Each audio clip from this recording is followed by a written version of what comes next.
There's never been much difficulty in getting farmers onto the streets in a united front in mass demonstrations. The agricultural lobby is now a most formidable one. Farmers can help shape opinions and indeed influence government decisions. But is there a block farmers' vote? And if there is, might this farmers' vote actually decide the outcome of the next election? Well, the answer to both those questions must be a very emphatic yes. The block farmer vote emerged in significant terms in the last two elections, particularly 1977. In that election, Fine Gael suffered massive defections from farmers throughout the country. They lost seats in constituencies like Louth, Carlow, Kilkenny, Lee Shoffley. In fact, even in a constituency like Kildare, the late Jerry Sweetman's old stamping ground, in fact, the very heartland of traditional Fine Gael, after 1977, not a single Fine Gael deputy in that constituency. It would be naive in the extreme to think that the recent farmer demonstrations were merely spontaneous reactions to the current recession. No, in the forefront of the minds of farmer strategists right now must be the fact that the time has never been more opportune for demanding direct political action. The government's term has less than 18 months to run, and the whiff of a general election is very definitely in the air. Fianna Fáil headquarters, Mount Street, Dublin. It's from here that the great party machine is directed. Keeping a benevolent eye on all who enter, the founding father, one of the greatest vote-getters of all time. For new General Secretary Frank Wall, who started on the first day of the new year, two immediate, very formidable tasks: the organisation of next month's Ardèche and filling the shoes of a predecessor who is acknowledged as being the principal architect of the greatest electoral victory in the history of the state. Mount Street is undoubtedly a most political of streets. Literally across the way, the opposition. Fine Gael headquarters.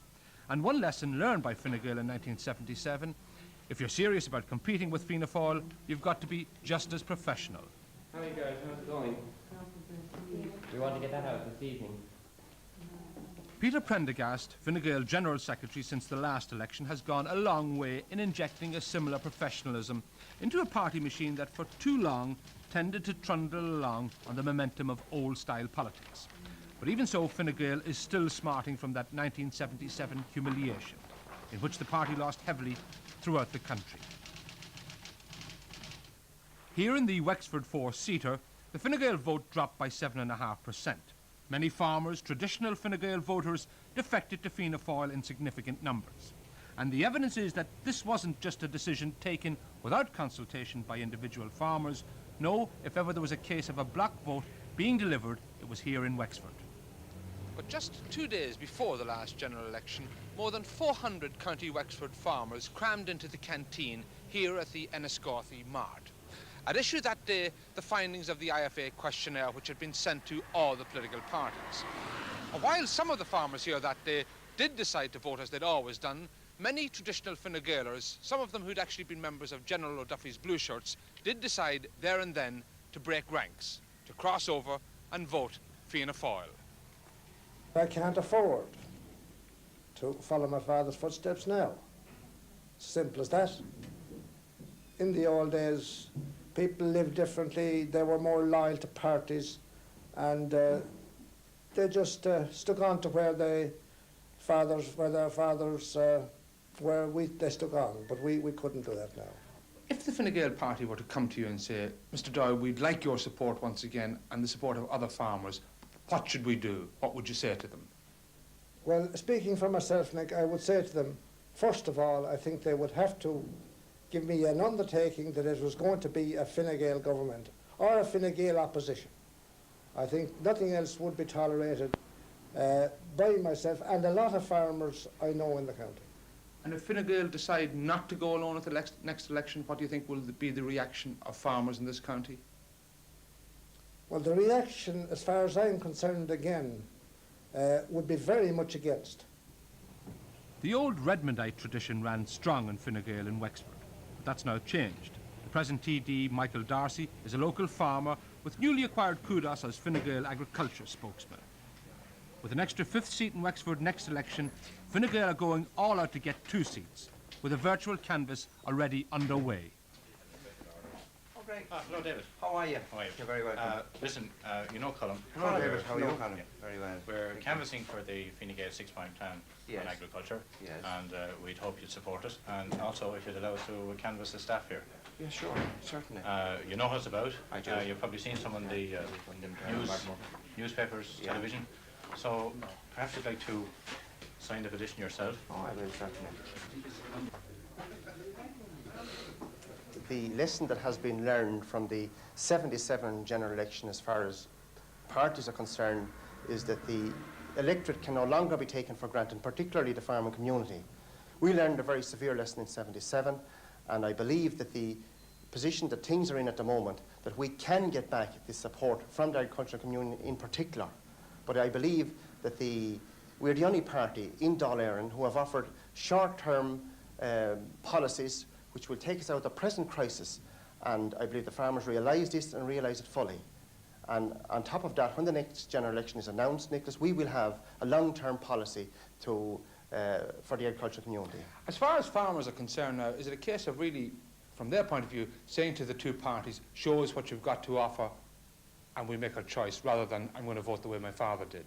No, I don't accept that, Nick, because the younger farmers in particular are prepared to look at the policies intelligently. That's what's important, and I believe our policies are intelligent. Our policies during the coalition government were intelligent, and they worked, and brought good development to agriculture, not only to agriculture but to the entire industry within the country, related to agriculture. Even though the farmers of County Wexford didn't think that they worked that well in 1977? Fair enough. The one big issue in 77 was tax. People realised not alone are they paying tax. Now, they paid tax in 77 that was related to income. Today they're paying tax that is not related to income, such as the levies, resource tax, and those type of taxes. Rates, levies, and resource tax. Across the Shannon, it's a rather different tale. In Wexford, the problems that farmers have are about income tax and bank interest rates. But in Mayo, the old problems were poverty and immigration. For generations, thousands of Mayo boys and girls left for the emigrant ship from this railway station here in Ballina. For many of them, in fact, it would be the last time that they'd ever actually set foot in County Mayo soil. But today, that's a trend not only ended, but in actual fact reversed. Today, the people no longer are leaving as before, now they're actually coming back. Farming isn't the back-breaking, demanding chore that it used to be, and perhaps even more importantly, industry has come to the region. And so too has that most prestigious of status symbols in the West, the ministerial car. But every TD in the West knows that the trappings of office count for naught if you don't keep in touch with the grassroots.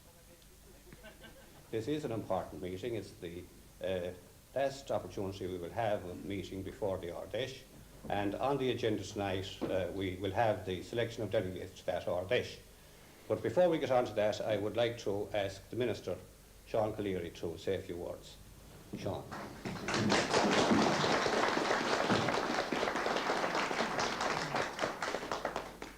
Mr. Chairman, Deputy Councillor, ladies and gentlemen, I'd like to thank the Táithín Cumann for the invitation to come and speak to you here tonight and to share some of your problems. More than 80% of the farmers in East Mayo are part-timers, often a more delicate way of saying that they're eligible for the farmer's dole.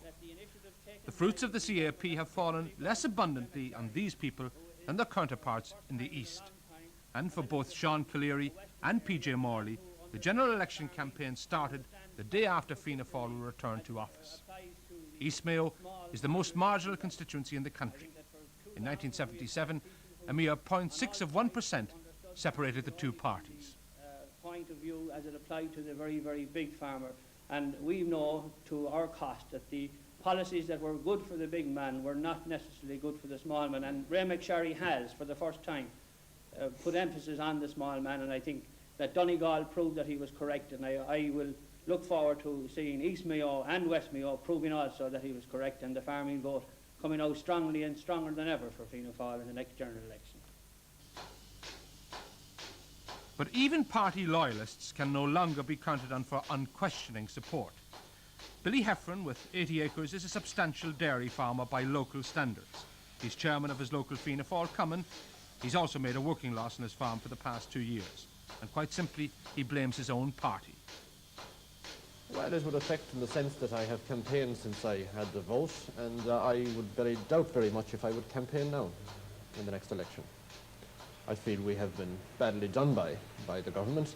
And as a young farmer that has developed and has borrowed considerable money, I feel I've been let down. What are the issues that affect farmers in this part of East Mayo? Well, the issues in East Mayo are much different to what you would find in Kildare or Meath, an absolute contrast altogether. I think there are small problems where we say the headage payments, these are a big issue, and the price of stored cattle at the moment is an issue. That type of thing, where that would not affect the man in the Midlands. The resource tax now is not an issue here, or income tax for that matter is not an issue at the moment. I know it's a phrase that might offend some people, but handouts have always been important around here, haven't they? Oh yes, yes they have. It's tradition here. We have dole is dished out fairly freely, but then again when we realise the type of area we're in, there's no other way for survival. How would you describe voting, traditional voting patterns in this constituency? Oh, traditional votings here are changing, not maybe as fast as in other parts of the country. And traditional Fianna Fáil people have taken these allegiances from their fathers and mothers. But the younger people coming along today are changing very fast. And they're looking for something in each election, and they're pretty definite about what they're looking for. Well, now, you, a lifelong Fianna Fáil supporter, have decided not to campaign in the next election. Is there a message in this to your own party? Yes, I think there is a clear message that we have got to look at the development of agriculture here and see how the progressive people are being affected. You see, this is much different to the last depression. It's the developing farmers affected now. And he is the man, I think, whom the government of the day should look after. Well, now, you're not going to campaign, but could I put it to you, would you ever envisage a situation where you might commit the ultimate heresy and actually vote for Fine Gael? I don't think that's at all a possibility. I think I just couldn't vote for Fine Gael in the present climate, because they would have to have a coalition with Labour. And as far as I am concerned, as a farmer, Labour are out to cut my throat, and that's it. Up to 1977, the general election of 1977, there wasn't such a thing as a block farming vote, irrespective of how they felt between elections. When it came to actually voting on election day, farmers returned to their traditional party allegiance. But that disappeared in 1977. There was a block farming vote. And when I speak of a block farming vote, I mean a substantial number of farmers voting in a specific direction for specific farm reasons. That happened in 1977, and I think that's going to be a feature of all elections in future. In other words, I'm saying the farmers can deliver a substantial vote in one way or the other. The farming vote in Ireland is every bit as volatile, every bit as movable as its urban counterpart. So that's the major point. Traditional loyalties no longer count in the way that they used to? Well, I believe that to be increasingly so. Traditionally, the farmers of Ireland were, and to a certain extent I suppose still are, more than urban, but they're the most loyal party supporters in the country. But there are clear signs over the last decade or so that they're standing back a little piece and making up their own minds on the day. I feel that the farmer vote is becoming increasingly sophisticated. Historically, farmers treated politicians like the way they treat a local football team. They cheered for it, right or wrong. I think the emergence of MOCRA in the 40s and the growth of IFA and ICMSA and the general strength of organised farmers have made people look at policies rather than all civil war politics. And that is a fact of life now. It's increasingly so, and it's a very healthy situation. Did this, in your opinion, manifest itself in recent general elections? Certainly it manifested itself in the last general election, no doubt about that. There was a significant shift. I know a lot of the people who changed sides, and the important thing is that those people are prepared to change sides again, to assess the policies and see who's going to deliver the goods. And undoubtedly, for many farmers, one man whom they believe could deliver those goods is former IFA President T.J. Marr. And whatever about political ideology, Mr. Marr is certainly not lacking in that most vital of political commodities, charisma. The time was never more ripe for Marr to spearhead a new political departure. And all the major parties must view with some trepidation Mr. Marr's political emergence. Well, the first thing that must be said about T.J. Marr is that he is and has been an outstanding farmers' leader. And more important indeed, in the context in which we're speaking, he's also a very popular farmers' leader. But I think it all goes back to the fact that the farmers are now organised. They have a very sophisticated communication system. They are very well served by the media, probably better served than any section of the community by the media. they can deliver in a certain direction. They can concentrate their powers, and their powers can be concentrated, if they so wish, on a person like T.J. Maher. The fact that 83,000 people deserted the established political parties in June 79 and went over to someone who had no connection with the parties, I think we can't play that down either. It was significant that that amount of people in one constituency deserted the established parties. And there was clearly, in my view, a message in that for the established political parties, and that message is that you don't take the voters for granted. I think that message was learned with the urban voters many years ago. I think it's now being learned about the farming vote. You don't take the farming vote of Ireland for granted. T.J. Maher is a man of immense knowledge on the European scene. This was very apparent during the run-up and the actual European election situation. I think some of the other parties didn't treat the European election too seriously. We had the phenomena of, well, old age pensioners, in fact, running for seats. And I think the farmers showed that they were quite sophisticated and knew what they were about, and knew that T.J. Maher certainly could articulate a case in the Parliament, and had a knowledge of the Common Agricultural Policy, which was very deficient, in fact, in a great number of the other candidates running. I can tell you that your presence is vital, because it cannot be ignored. The government cannot ignore a massive outturn of people on a Saturday afternoon in Kilkenny, because they're inclined to think, well, damn it, if they're that upset, what are they going to do when they get to the ballot box? Of course, I hope you do the right thing when you get to the ballot box. But at that ballot box, will they have an opportunity for voting for a new party led by T.J. Maher? That I cannot say at the moment. No decision has been made about that idea. It's but an idea so far. But given the atmosphere that prevails in the country at present, these mass street demonstrations, you must be under quite a degree of pressure from farmers, from people in agriculture, to go ahead with this new party. Yes, there are many people who are quite enthusiastic about this idea, not only farmers, but indeed other people as well in the community. But that doesn't mean that action will be taken on it. I cannot say, at least at this moment, what will happen. I think one of the big dangers is that, supposing farmers do get involved somehow in a political operation, I think that I would be very sorry and sad indeed if I saw farm organisations used in the worst sense of the word to achieve political expedient for people with ambitions in that line, because there's a danger then that we would dilute our function as a farm organisation, and that in fact we would get involved or water down our policies to attract votes from people who are not farmers, and that would be extremely dangerous for farmers. Well, it's very, very difficult to speculate at this moment of time, because we don't know what type of party he would have. We'd want to know answers to, will it be urban-based as well as rural-based, and in particular, the quality of the candidates he might put up. But there's no doubt about it. We must be honest about this. If T.J. Maher does run, he will have a significant influence on the election. In particular, he'll have an influence as far as winning a number of seats, but also he could very well influence the outcome of a far greater number of seats than he would in fact win himself. Well, a lot depends on the climate at the time of an election. If there was any sort of a deep disillusionment with established political parties, then I think Mr. Maher could be the beneficiary of that disillusionment. But any damage he would do political parties, I believe myself, would be fairly temporary and only in a very few constituencies.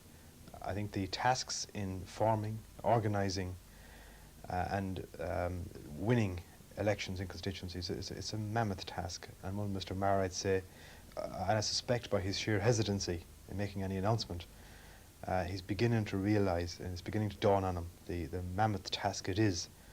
I also feel that trying to develop a political party around one very competent individual is too narrow a base. He would need to develop his philosophy and put it before the people. But irrespective of what Mr. Maher decides to do, The principal battles will, as usual, be fought by the three main parties. And if recent trends are anything to go by, all three will mount highly personalised campaigns. The Labour Party has never made any significant electoral impression on our farmers, and really no one expects that next time round things will be any different. Nonetheless, a new policy document on agriculture is almost completed, evidence that it won't be merely a token appeal that the Labour Party will be making to the country's farmers. Most people have forgotten that 20 years ago, the Labour Party had only one Dublin-based deputy. Its strength then lay in rural Ireland. But things have changed considerably since William Norton's day. Even the most tepid socialism is too unpalatable for most farmers. Everyone, including party leader Frank Plusky, admits that the Labour Party has a formidable task on its hands. More often than not, when dealing with farmers, they expend more energy explaining away the myths that exist in farmers' minds regarding the Labour Party than they actually do in getting the message of their basic policies across. It certainly suits Fianna Fáil and to a lesser degree Fine Gael that many farmers believe the myth that a Labour government would nationalise and collectivise agriculture. But it's a rare sight to see Mr Plusky rubbing shoulders with farmers, and he's certainly under no illusions about the difficulties facing them. One of the difficulties we've had is that there's been kind of a mental block between the farming community and the Labour Party. I'm not blaming the farming community entirely on this. I think some of the blame lies with the Labour Party. But we have been working over the last 4 years in trying to rectify this and to show farmers that we are aware of their importance to the whole national scene, to the whole economy, and that we're also acutely aware of the difficulties which they face. In the run into the election, what strategy will you be adopting to try and make a significant breakthrough into the farming vote? To try and specify the areas in which we know they have genuine difficulties, and also to tell them the truth. I think that this is something that people who live on the land appreciate. Not that you're trying to cajole them, telling them that you're going to give them this, that and the other just for the purpose of getting their electoral support, but telling them that you have a realistic assessment of what their genuine difficulties are, and that in those areas you're prepared to help them to the best of your ability. Well, let me be very specific. There are a lot of farmers, as you know, in this country, whether it's true or false, who actually believe if there was a Labour Party in power that they'd nationalise their land. Yes, well, that's totally untrue. We've never advocated nationalisation of land. We don't now, and we will not in the future. So it's totally false. And of course, the question that not only the farmers are waiting to hear the answer to, but everybody, will there be a pre-election deal between yourself and Dr Fitzgerald and Fine Gael? No, we've made that quite clear. Both Fine Gael and ourselves have made it clear that there will be no pre-election arrangement between us, that we'll fight on the basis of our own policies, but that we will be advocating that there be transfers of votes between the two parties. So there is to be no pre-election deal between Fine Gael and the Labour Party. But even so, most Irish farmers would view any government with Labour Party participation in it with extreme suspicion, indeed fear. And while the Labour Party and even Fine Gael might protest that these are fears held without any real foundation, nonetheless they exist. And we can rest assured that these are fears that will be exploited to the very full in a general election campaign by Fianna Fáil. Indeed, there are many Fianna Fáilers who believe that this traditional suspicion, fear of the Labour Party by Irish farmers is the opposition's Achilles heel, and Fianna Fáil's electoral trump card. Very definitely. I think that's the feeling in Fine Gael, the Fine Gael supporters, that if they vote Fine Gael, they mightn't get Fine Gael. They might get a combination of Labour and Fine Gael. And there's a suspicion in Fine Gael support circles of the Labour Party's attitude towards land generally, and the position of farmers' wealth and so on. I think that's their biggest problem. What will government strategy be then in the election as well as this? I think twofold. One is to create confidence in the government and to seek the farmers' support for the government. And secondly, to ensure that the party organisation is 100%. And the importance of party organisation in rural constituencies, I can't emphasise enough, is crucial. We will be seeking to regain, primarily, the Fine Gael votes that we lost the last time. If we do so, that in itself will have an enormous influence throughout the country in marginal seats. But we will also be seeking to make inroads into the what was previously a Fianna Fáil farming vote. And I think the best allies we have in this, in fact, are the Fianna Fáil party themselves, whose mishandling of the agricultural sector has, as you know, driven thousands of people onto the streets in Kilkenny yesterday, previously driven them onto the streets in Limerick. Farmers don't like marching. And as they themselves specified in Kilkenny, the reason that the problem has arisen is the mishandling by the present government of the agricultural situation. At the last election, the IFA issued a detailed questionnaire to all the major parties. This apparently will not be repeated before the next election. No, this time the IFA approach will be even more direct. We have put up a set of proposals to the government. We are awaiting a meaningful response from those set of proposals, and we, when we'll be leading up to the election, will be looking at the response in the form of promises or manifesto from either the government or the opposition parties. And we will be giving our response, our reaction to those responses. And it will be up to the individual voter then to deliver his feelings, taking account of what we need as a farming community at the moment. There's no question of the IFA endorsing individual candidates across the political spectrum then, is there? One of the fundamental platforms of our association since it was started, which we inherited from Macron is being non-political and non-sectarian, and it is essential for us to remain so. And we will not at any time endorse any political party or candidate. We couldn't do so in relation to any election within the country, because it would be sowing the seeds of division within our own organisation, which I believe is one of the hallmarks of the success of our association. I believe the farming vote is now decisive in this country. While the Dublin base of population is very important, at the same time there are enough marginal constituencies based in rural Ireland to change any government or to put in any opposition today. There's no doubt about it that the farmers will have a substantial influence on the outcome of the next election. And indeed, in certain circumstances, the farmers' vote could be decisive.